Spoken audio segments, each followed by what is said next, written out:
You know what Backpacking America is, right? It's fucking awesome.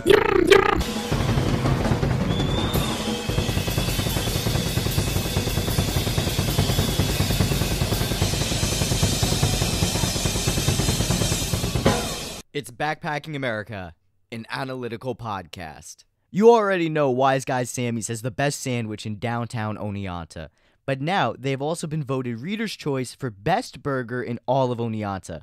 Wise Guys Sammy's is downtown's destination for great sandwiches, burgers, homemade soups, pizza, and more.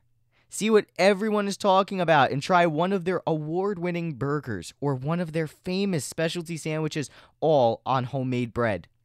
Don't forget the best selection of craft beer in town at the Dark Side at Wise Guys. Make sure to like Wise Guys on Facebook for daily specials and more.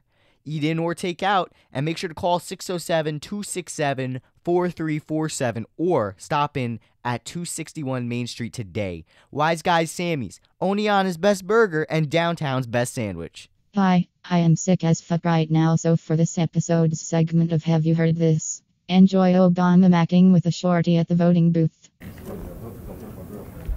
Yes, that was Mike Jones telling the President of the United States to keep his hands off his girlfriend, Aya Cooper. I really wasn't planning on it. I am sorry. Please I excuse know. me. There's an example of a brother just embarrassing you for no reason. Embarrassing. Just for no reason whatsoever. I knew he was going to say something smart, but I didn't know what he was going to say. And now you'll be going back home and talking to your friends about that. Could not believe. What's his name? Mike. I can't believe Mike. He is such a fool. He really is. Oh, I was just mortified. She's having a conversation with the president. Fortunately, the president was nice about it. I'm freaking out. He was nice about it, but the president couldn't resist a parting shot. You're going to kiss him, give him something to talk about. Take care of Now you're yourself. really jealous.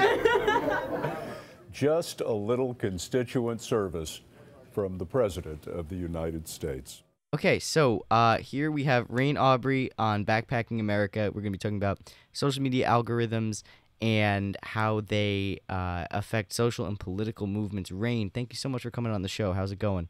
It's going great. Thanks so much, Anthony, for having me. I'm very excited to talk about this. Hell yeah. So in the context of what we've seen in like the past year with Black Lives Matter and other social movements throughout America's history in the digital era, how have you seen social media essentially suppressing the movement? Because I have my own examples. Like I've seen it with I don't mean to cut you off, but I've just seen it with like how the Blackout Tuesday thing last year occurred and it pushed all the important resources to the bottom. Mm-hmm. Absolutely. Well, yeah, it's a really complicated issue for sure. I mean, I'll start with the first big problem with the social platforms is they get hundreds of millions of posts a day, right? So there's an insane amount of content that's flowing across these platforms. And in order to sort of be able to work with that, a lot of them have resulted to trying to use algorithms in both the sorting of their feeds and sort of structuring content that would be most interesting to users, as well as sorting of moderation, doing algorithmic moderation. And so the problem, algorithmic feed sorting, I'll stay there because, that's the example that you brought up. It started off with like a really, sort of good business idea, which is, if every single time I come to a social media app, it's fresh, I'm more likely to come, I'm more likely to stick around longer, I'm more likely to be an active retained user, spend more time on the platform and ultimately benefit that company's bottom line. So it started out with that was why we went from chronological algorithms, where everything's sorted by the most recent to actual sorting algorithms that, sort things based on what people think will be most interesting.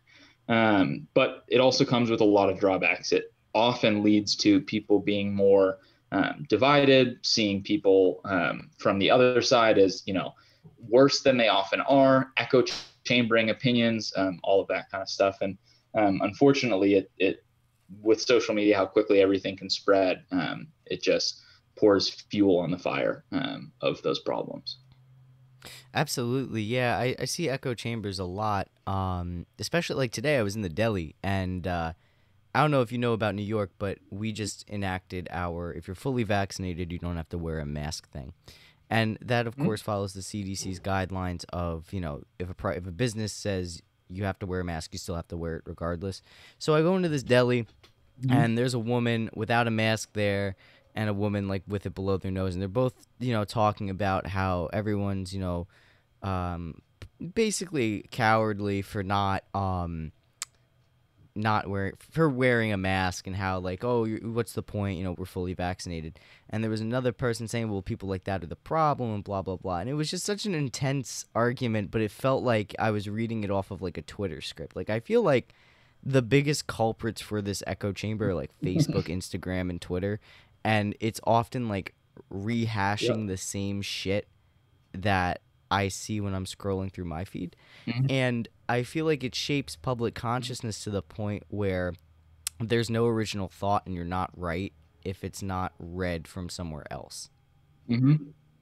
So I feel like this is very damaging. That's absolutely. I don't. I'm sorry. Yeah. No, not at all. That's a great point. It's massively damaging.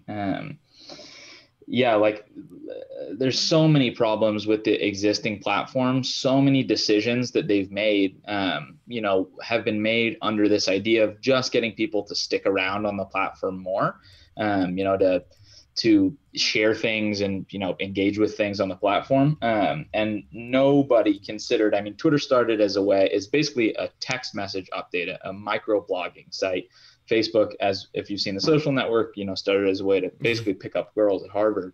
They were not meant for, dealing with disinformation and basically being these like massive nation states that they've become. And it sucks that, everything is now about, quick comebacks and reciting something somebody else said, and, original thought gets kind of pushed to the bottom, and, the most outrageous thought gets brought to the top. And it's all has to do with coming from this lens of how can we get people to spend the most time on the platform and no other goals, which is sort of, not to plug Pocket Change, but that's sort of what Pocket Change wants to do is have some other goals in a social platform rather than just getting people to spend more time on the site.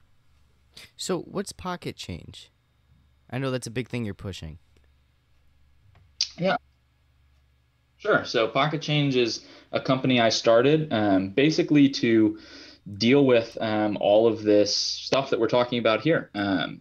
There's a great documentary called The Social Dilemma that I think outlines the problems really, really clearly. And Pocket Change is essentially the answer to those problems, or at least that's what we're building to be.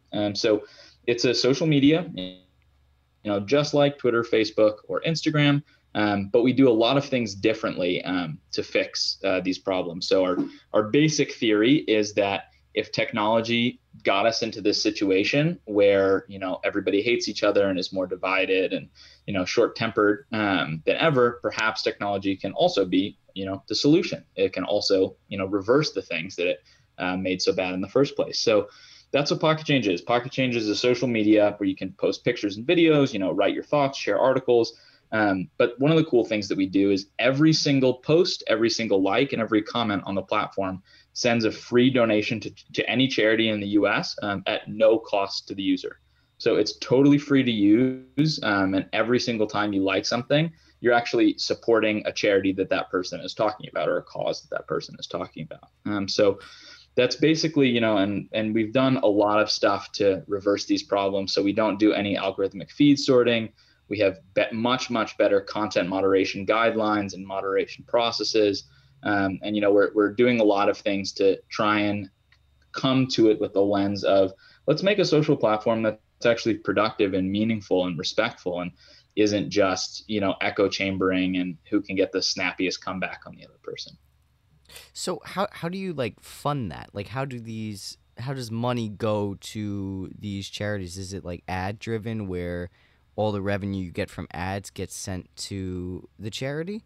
And how do you upkeep the website if all your money is going to a charity? Yep. Yeah, great question. So at the moment, it's external donors. So basically, wealthy individuals who want to get people talking about causes in productive ways, really see the mission that we're doing. They're donating money, which is currently funding the budget that we have. And then long term, it'll be exactly that. It'll be a portion of our revenue. We'll be sending it over to charities from advertisers. But aren't you concerned that, wealthy donors could potentially influence the mission statement and goals of this project, much like has occurred with other social media platforms?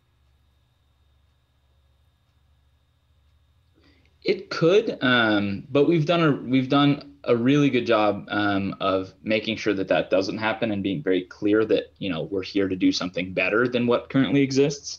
And so, like, one of the things, for example, is when donors give, it is totally unrestricted funds. So a donor gives, let's say, $10,000 or $1,000. That money, they don't have any say about where it goes. It doesn't influence the type of content posted on the platform. You can hop on Pocket Change and talk about, racism, Black Lives Matter, like we just talked about. You can talk about climate change. You can talk about literally anything that you want, COVID, masks, whatever. And every single time you tweet about, let's say, COVID, it'll be sending money to a COVID nonprofit that we've selected. So the donor has no influence over how that money's spent. They're just doing it because they want people talking about causes and they want their tax write-off to go a little bit further. I see. Okay, so basically, every time someone likes a post, it gives money to a charity. So that in turn would prevent people from basically infighting or taking issue with the belief system or a cause, because their direct interaction would be funding that cause they hate. Yeah, and you can respond to somebody and switch the cause. So you can definitely pit two causes against each other. But it's ultimately, in order to support something on the platform, it has to be a 501c3 in the U.S. And most of these organizations, most things that people are supporting are good. You realize as you spend a little bit of time on the platform that people are actually far more similar than they are different. Everybody cares about saving the turtles and getting people education and, clean water and, all of these things. And people are really similar. So you end up, what we see in our community is more people having actually meaningful discussions that are respectful, even if they disagree. Because they know that, hey, every single time I'm doing something good is happening in the world because Pocket Change is sending money. So it in general stays much more positive than other platforms. That's really cool. So basically, right now, Pocket Change is accepting new members. And how many members do you guys actually have doing this? Yeah, so we're actually on June 17th is when we're doing our first major official launch of this concept. We've been around for a little while testing different concepts.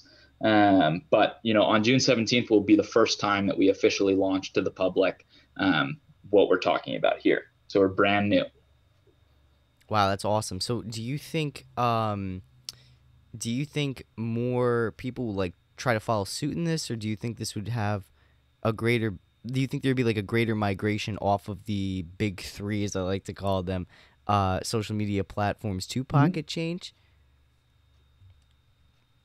Yeah, the way that I see it is that, each platform in the ecosystem, let's say the big three, they serve a purpose. If I think about LinkedIn, LinkedIn is where you host your professional identity, right? Maybe Instagram is where you host your, let's call it, ego identity, or your more sort of social identity. Facebook, often more, family identity. What Pocket Change is hoping to be is Pocket Change wants to be your cause identity, or your care identity, the things you actually care about. So, we're not necessarily trying to get people off of Facebook and Twitter. Facebook and Twitter, we're amazing 1.0 versions of social media. We're just trying to open up a new space where if people choose to get off Twitter and join Pocket Change, great. Or if they just want to add Pocket Change into their, weekly lives or daily lives, they can do that too. So, we really hope that other platforms will follow suit in what we're doing and, take things from us and all of that. But we think that there's absolutely a spot in the world for a platform that is a little bit more meaningful than what you get on these other places. Oh, absolutely. Yeah. I think that, ideas like that are good. I just hope that it catches on. And my biggest fear is that we've gone so far as a nation into this infighting that doesn't result in anything. I think you could even most likely agree with me on this, and forgive me if I'm wrong, but people often talk like they know what they're talking about, but really, the government pulls a fast one on them. One of the biggest things being corporate, what the hell was it? Not corporate activism, yeah, where, you'll see like Pride Month, Coca-Cola will have the gay pride logo, or H&M will have like a Black Lives Matter thing, or my Xbox will tell me to vote for Joe Biden. These things, I feel like people are just so focused on brand imaging, which is what social media is now about, because capitalism has to make a profit out of everything. My question for you is, how will Pocket Change prevent, or at least try to stay away from this corporate activism? Like, what safety measures do you have in place to prevent it from being co-opted by moneyed interests? Great question. I think one of the sort of defaults of our platform that makes it really good is that, like I said before, every single thing is tied to a donation to charity. So even if certain things are slightly performative, you're not getting the, true performative activism that is kind of rampant right now. Because, for example, if I'm posting on Pocket Change, it's sending money to charity, like it's doing something actually tangible in the world rather than just talking about it. Every brand right now is trying to figure out how they connect with consumers around causes. And what brands are realizing is they have to get it right. Otherwise it does more damage than good. So what Pocket Change wants to do is basically brands that are really in line with your interests, companies that are really in line with your interests, and that you choose to connect with. That's sort of the relationships that we want to facilitate. We don't want to be doing, the super performative activism. I can dive into deeper into that. I don't know if that's exactly answers your question, but yeah. I think it does answer my question. I guess my next major question would be algorithmically. How would your site run? Would it be back to the old what term did you use before? First post type of thing? Chronological. Yeah. Would it be the chronological model? Would it be the current model? Would it be a different model? Like, what are we looking at here with Pocket Change? Yeah, we're starting with chronological. So everything on the platform right now is purely chronological. We don't do any algorithmic sorting. We don't do any algorithmic moderation. It's all, exactly what you expect to see. No smoke and mirrors, no magic. If we were ever to roll out something algorithmic, it would be something with really the support of our community. We don't have any plans to do that at the moment, but we give people choice in how the algorithms worked. We'd let them turn up or turn down different dials in the algorithm, really give the power into the hands of the people. But, we don't have any real plans to do any algorithmic work right now. Right now, it's purely chronological. What you see is what you get. Interesting. Okay, so why would you consider in the future switching to the model, the algorithmic models of the other major social media platforms, if the whole point is to prevent what's happening now from happening on Pocket Change? Yeah, so the other social media algorithms are predicated really based on echo chambering you and getting the most shocking thing, in front of your face. Those are sort of, everybody likes to blame algorithms, but people write algorithms, and that's the decisions that, that were made at Facebook and Twitter is we're going to put content in front of people that we think people will agree with. And that's where you get, people thinking that how could I possibly be wrong because everything that I'm looking at, everyone that I'm looking at is agreeing with me. That's because there's an algorithm sorting out all the stuff that you disagree. So one of our guiding principles is connect with people you disagree with. we actively want people to be connecting with people on the platform that have different viewpoints with them than them. And you're able to discuss that issue. So if we were ever to do any kind of algorithmic sorting, it would be done with the intention of, and ideally with the impact of, not echo chambering people, not getting just the most outlandish thing to the top of your feed, really an algorithm for good. I don't know if it's possible. That's why we haven't done it yet. So we're sticking with recency, we're sticking with chronological for, the future.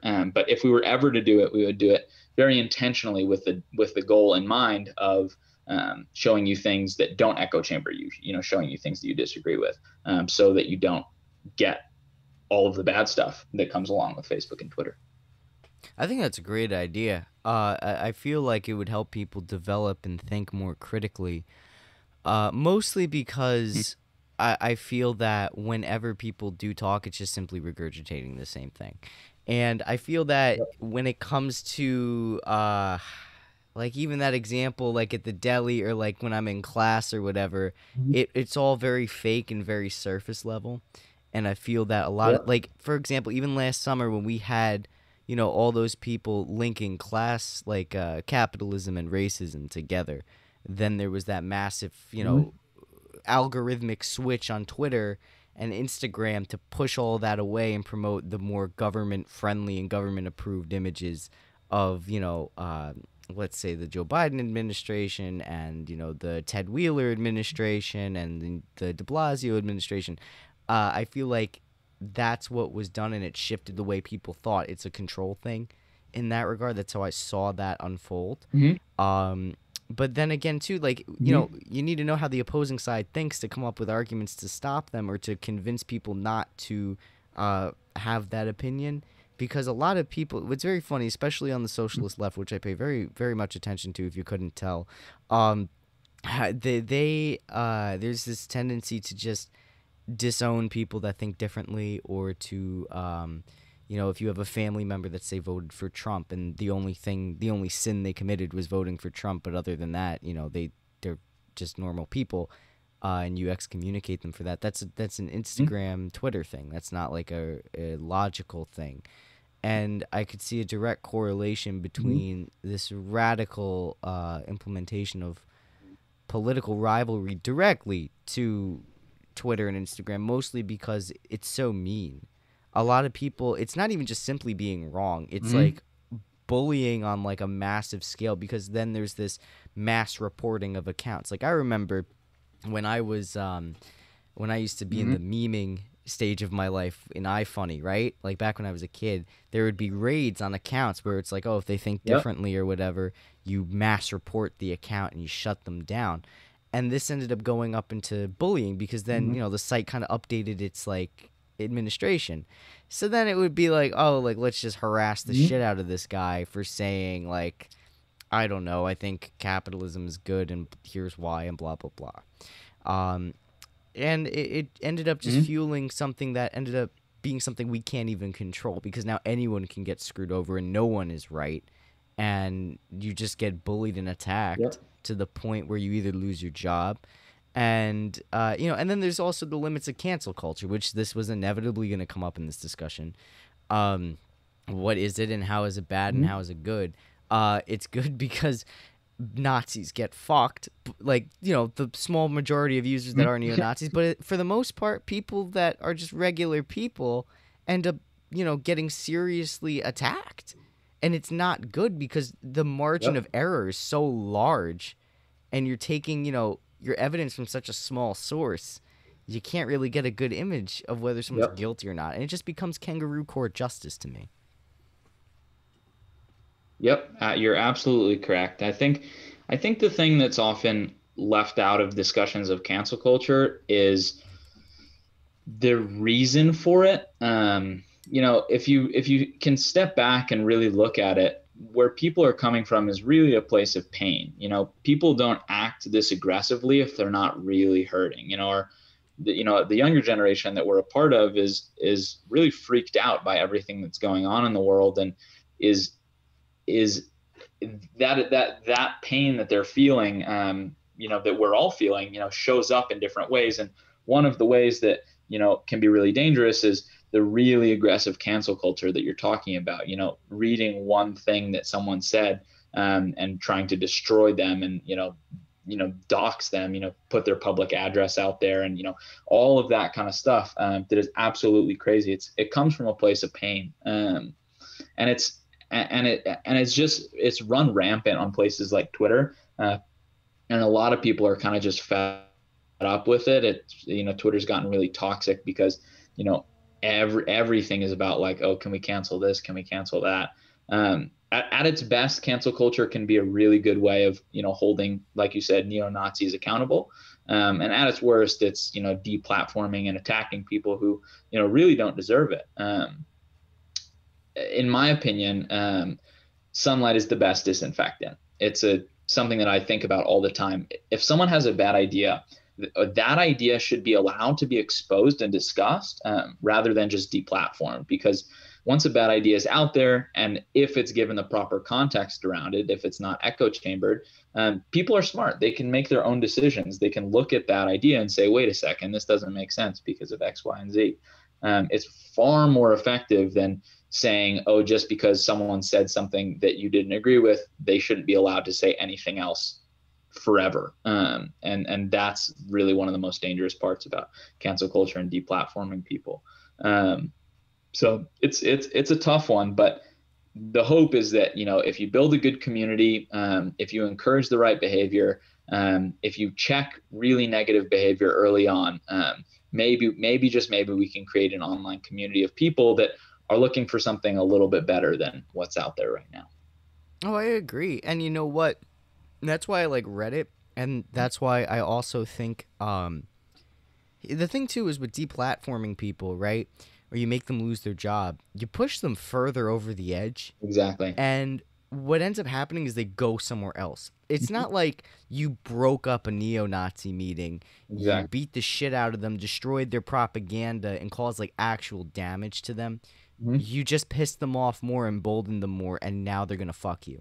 Yeah. And the problem too is that a lot of this is decentralized. I hate decentralized social movements with a burning fucking passion because there's no thought behind them, and there's no like, oh, like I'm gonna go do this and you're gonna go do that, and we're all gonna do our own thing. Okay, yeah, but if it's not a coordinated action that's well thought out and exercised correctly, then you're going to have a clusterfuck, which is what this whole thing for the past year and a half has been. Mm-hmm. I mean, like, Black Lives Matter had the potential to be centralized, and it failed miserably. And it did fail. I'm sorry. I know people are going to get pissed about that, but what got done? Materially, what got done for the black community? Nothing. We got Black Lives Matter Street in a few cities. Great. We got some police reform, which was good. That's good, but not nationally. We have Joe Biden not really doing anything for the black community that I could see. We've had multiple black leaders talk about that. We've had Dr. Umar say Joe Biden hasn't done shit. We have black Marxists all across the country saying he hasn't done shit. We have, even some progressives, even in government, saying hasn't done shit really, or they've been kind of quiet about it, but basically they're still fighting the fight. Mm-hmm. Or they gave up completely because it's like, okay, I'm kind of bought out. So, that's why I don't like decentralized movements, and that's why I don't like Twitter or social media anymore, mostly because I realized, like, wow, algorithmically, this is a control thing, and there's literally nothing the individual user can do because the platform has to maintain itself, and they'll do symbolic things. Like, they deplatformed Donald Trump, but just because you don't hear him anymore doesn't mean he's not doing anything. It doesn't mean his followers aren't doing anything. I mean, okay, so that you deplatformed him. Great. He's a billionaire. He can make a fucking website, a television station. He can send out letterheaders to everyone that voted for him. He was the chairman of he was the leader of the fucking Republican Party. You don't think he has the emails and addresses of all of his supporters, sending them daily correspondence? Yep. Out of your fucking minds. Yep. Now no one can see what's going on. Now there's no public pressure, and now we have to hope that a whistleblower lets us know what's happening. At first, I was pretty excited about that. I was like, okay, cool.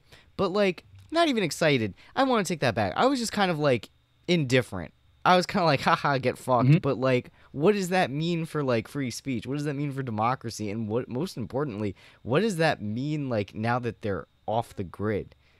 You know, like the Daily Stormer got shut down, right? You know what the Daily Stormer is, right? I actually don't know.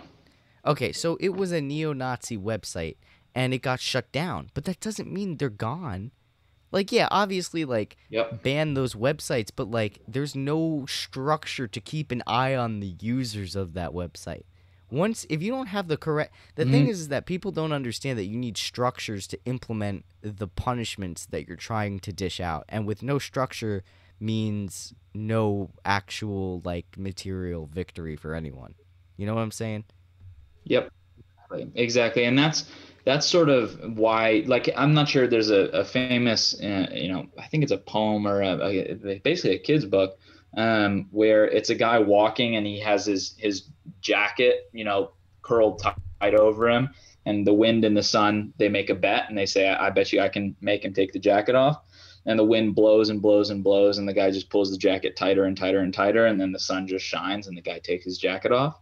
It's exactly that. That's sunlight is the best disinfectant. It's if rather than what happens when you deplatform, or what happens when you silence speech, is the speech just gets more extreme. It has more bias towards its viewpoint, and it's just going to go deeper into its cave.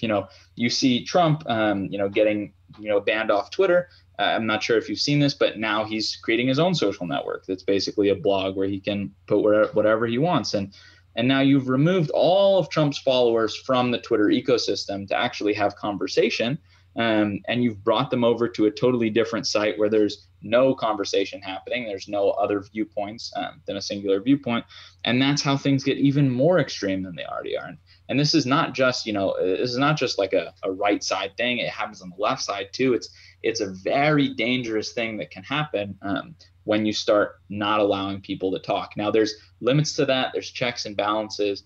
But I think in general, it's a very dangerous idea to say something that we disagree with, or something that's even very bad, should be instantly removed rather than brought out to the light, given context around, and then educate people on it. That, you see it with conspiracy theories all the time, right? The more a conspiracy theory attempts to get silenced, the louder it gets, and the more people are like, wait, what's going on here? It's the exact same thing. If instead of trying to silence a conspiracy theory, bring it out. Let's talk about it. Let's bring smart people to the table, and let's have a discussion about it.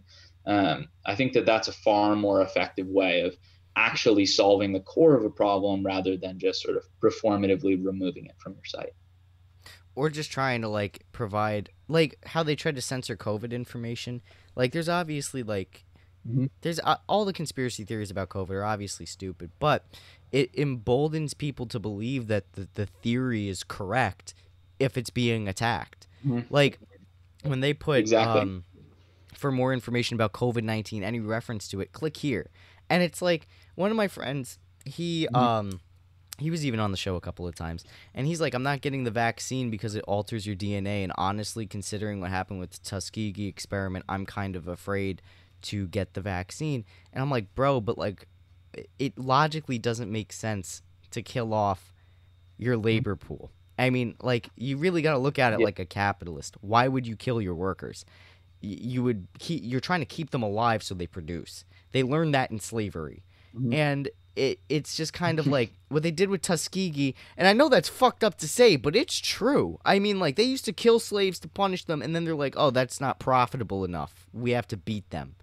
And it's like, so that's one reason why, like, that whole thing doesn't really make sense, because, like, why are they going to hurt their people? They're trying to give us the vaccine so we can go back to work and make the mighty stock market go burr. You know what I mean? Just make that line go up. And but it's also a public health thing too. They also want to get people back to normal, because people, I'm sure like in 10 years studies are going to come out that more people committed suicide in the past year and a half than probably any other time period in the United States history.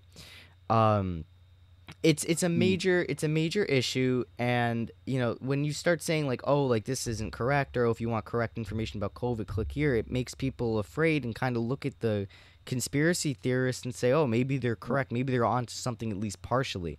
I mean, we've had millions of people, I think upwards of 5 million people didn't return for their second COVID dose because they were afraid of the side effects, and that makes people afraid. That's not how you reach people to get them to get the vaccine. Yep, exactly.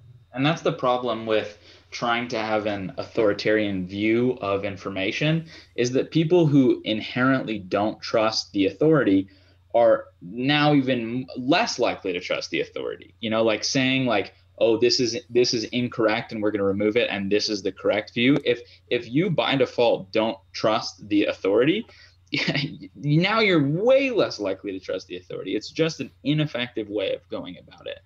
So it's, misinformation can be very, very dangerous. I'm not talking about, misinformation should just run rampant. What I'm talking about is actually addressing it in effective ways that, don't chop off a head and have two grow back.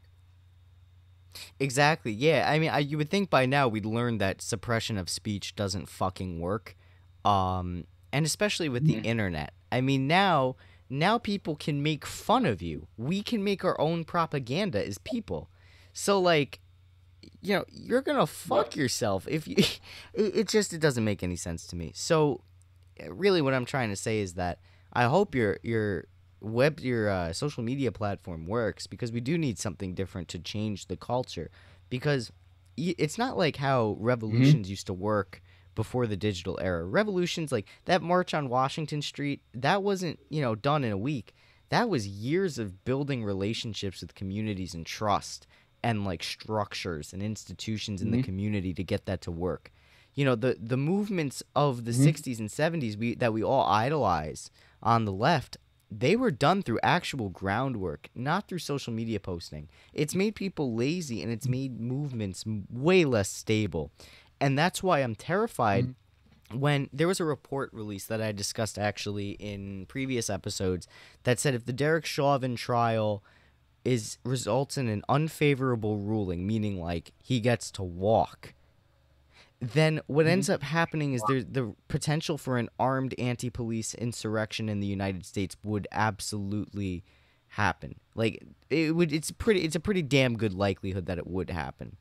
And I saw people, saying like, oh, this is great, or like heart reacting it, or making like memes about it. And I'm just like, you have no idea what the fuck you're talking about. 2, we don't have the institutions to even carry that out. And 3, it's just, you're not connected with your community to make that work. You'd be like a minor terrorist cell. And then there's not even unity within the movement to even do that. And then the structure, the standards to be a part of the movement are so rigidified to the point where most people don't even fit in with it, and most people are enemies of it. So, like, how do you build anything or fight anything with that mentality? You can't. Exactly. I think that social media and the internet does have a role to play in how conversations and movements are born. I mean, you do see good examples of that. In Egypt, I think, from a couple of years ago was a good example of social media being a good way of, getting information out quickly. But my sort of viewpoint on it is that the existing stuff isn't working, but social media is not going away. So our options are, we're not going to go back to, pre-internet days. So the way that I look at it is, can we use social media? Can we use technology to actually make these movements be far more effective, to connect with people, to every single time you're talking about something, be doing something meaningful and tangible by sending money to the cause? Like all of these things, can we actually do it in a good way rather than in a bad way? And that's sort of the thesis for Pocket Change. Well, I think that is gonna catch on. If not now, definitely down the road. I mean, people thought podcasts weren't going to work, and then here we are. As Mark said, the negation of the negation is the negation. And that basically means two sets of contradictory forces collide into each other, and then one wins out over the other, and then that establishes a new set of contradictions. Society always has to fight with itself in order to move forward. And what we're seeing here, especially with Pocket Change, is a embodiment of that almost, where people are getting so fed up with the current existing order of things that they're reacting by creating alternative platforms. We saw it first with the right wing with Parler, and now we're going to see it with Pocket Change and other websites. We see it with website hosters like Nation Builder, and a lot of the conversations that we want to have as people are starting to be laid. The groundwork is being laid. Where that groundwork will take us and what structure will be built on it is another conversation entirely. I feel that we will have that inclusive space where discussion can finally be brought about again, because everyone that's trying to change America is doing it based on the principles that it was founded on. Even the people that are third worldists and call America Turtle Island and want to throw all the land back to the native people. And, they're even running off of that ideal because they're pissed off that the ideals of America are not being followed through. They'll deny it, but they mostly became leftists because they saw that the ideals America was claiming to be about peace, freedom, democracy, and liberty for all, and like welcoming all people regardless. Once they saw that that wasn't being done, they were like, oh, well, fuck America. It's almost like a really bad breakup where you love the person but you fucking hate them, so you're extra mean to them because you want them to be who they are, Yep, exactly.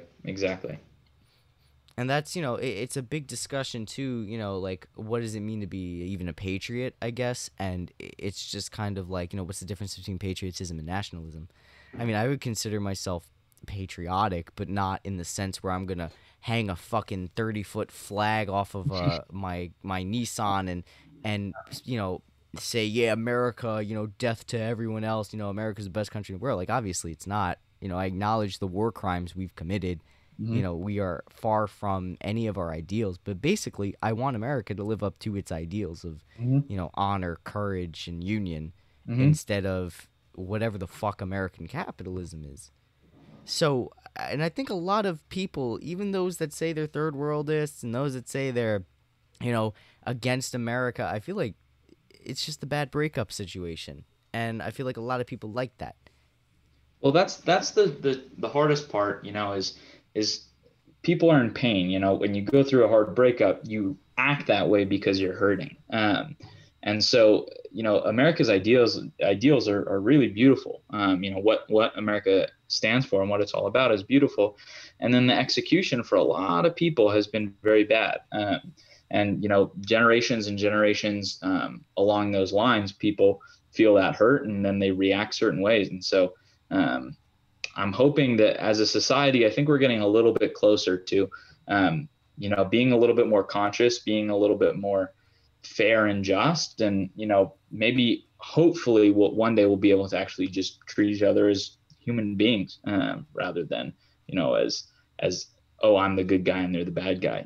There's a great cowboy movie, a great Clint Eastwood movie that I like, where he says, one of the guys tells Clint Eastwood, he says, but those are the bad guys, they've got it coming. He goes, son, we've all got it coming. And that's the truth. Everybody is good, everybody is bad, and yeah, we're all just human beings trying to get through this thing. So yeah, no one's perfect. Like, we all have what we have. Like, one thing that I do agree with on Twitter is I see like something about America, fucking up, or about like the climate going to hell, and it's like, we deserve what we have coming. And it's true, because we're all individuals and we all know, or at least we think we have the answers, but no one really acts on it. And it's just because we're humans and, we've all got our own shit going on, and we can't effectively deal with everything, but we can't also do nothing. And we know that. So we have what we have coming. And whatever is going to come of our society, it's going to be a conflict. It will result in a conflict, and we're seeing that now. Do I think it could potentially get worse than it is now? Yes.